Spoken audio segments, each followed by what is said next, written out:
Hey everybody, I'm Bob Koncerak. I'm the proposed CEO for First City Bank in Organization, and I'm delighted to be here today with Angie Bendix, one of our organizing members. Hello Angie, thanks for joining us. Thank you, Bob. Great to be here. I'm Angie Bendix. We own Georgia Spine and Orthopedics in Georgia and Apex Spine and Neurology in North Carolina, South Carolina, and Tennessee. I'm excited to be part of this bank. Bringing a community bank and that community family feel to Alpharetta is really important to me. Of all the things that you're involved in your different businesses and your different charitable pursuits, what would make you most proud in the whole success project of First City Bank? I miss going into a bank and they know your name, and they know who you are. They know something about your family. They really look at you like you're part of them and they're part of you.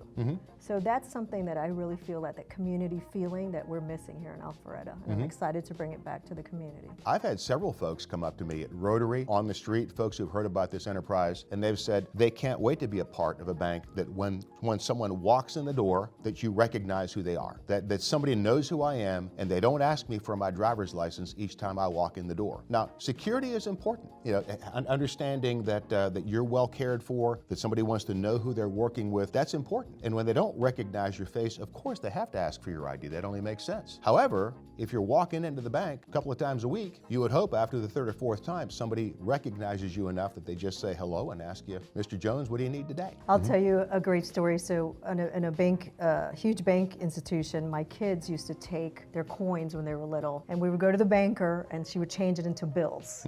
Full circle. Lauren now is in my marketing team. So today I saw her two boys that are 2 and 4, and they came up to me. She's like, her kids used to bank with me, and they had their own bank account, and they used to bring all their coins.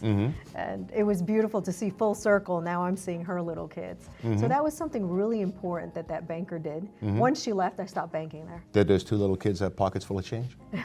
No. But I did. I stopped banking there once she left. That's how important the banker is. Banking is all about the people, not just on the customer side, but the employee side too. One of the cool things about this is we've got a lot of career bankers who through the years have been pulled up into larger organizations, and when they heard we're doing this, I got a number of phone calls. Can I come talk to you? Can I come talk to you? So chances are, in a lot of cases, when you walk in the door, somebody's going to know your name because they probably have banked you some point in the past. We're going to be a commercially focused bank, but the fun part is you got to have a consumer offering. You want to have consumer checking accounts, but the fun part is to have a compelling offering to the employees of the businesses that you serve, where you can come in and help them set up their accounts. And there was a Hokie bank that I worked with. A guy named Robin Cummings was brilliant at People's Bank of Alabama. He had this wonderful North Central Alabama phrase, free chicken for free checking. He would bring in fried chicken dinners and feed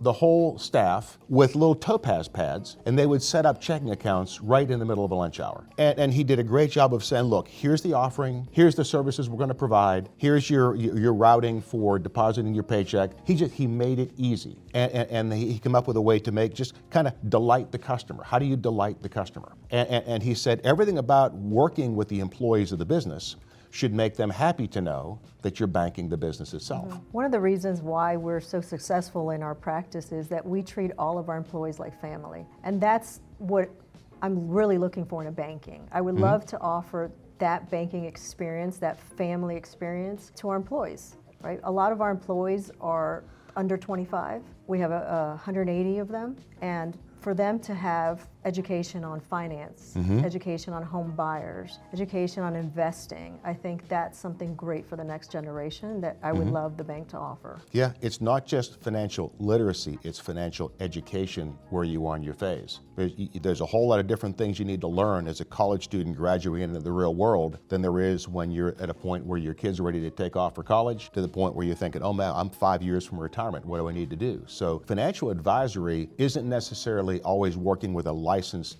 Series 7 or Series 63 person, although that's important. Sometimes is what's the basic blocking and tackling that I need to be financially successful? That's important. I'll tell you a funny story. One of my young employees, I gave her an envelope and I said, hey, can you put a stamp on this and mail it out? She looked at me, she's like, I've never mailed an envelope before.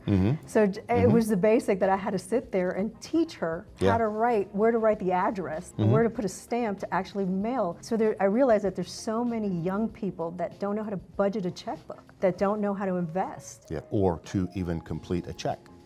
So the solution is having somebody that you feel comfortable coming in and sitting down, and in a non-threatening environment, hey, have a sandwich, pay attention. We're going to show you how this works. Here's why your credit score affects your insurance premium. Here's why it affects your ability to get a job. Here's why it has a whole lot more impact than just whether you're paying your bills on time. And come to understand, how do I, what is the purpose of credit? What is the purpose of a savings account versus an investing account versus what I'm going to speculate on? What are the different buckets of that sort of thing? Once somebody gets that in their head, they understand it, and you change their world. Correct. And our company, we have a 401k, and we do a 3% match. Most of our young people don't take advantage of that. All of our older senior people take advantage of that. Yeah. So they're just teaching that hey, this is a company that's giving you money for free. That's free money, and this is where you should invest it. Absolutely. And it's banking and it's financial services, and so it's helping people become more successful in their community. People have different investing horizons. And so when you're investing money in a bank like this, 3 to 5 years is really the time frame you need to make this thing rock. And so if you were looking back on this thing in 5 years, maybe even 7 years. We've done a second raise along the way. We've moved into a permanent headquarters. Maybe we have 2 locations. What would you want to look back on and be most proud of? What would success look like to you for having been involved in this bank? That we turned around banking to be back community-centered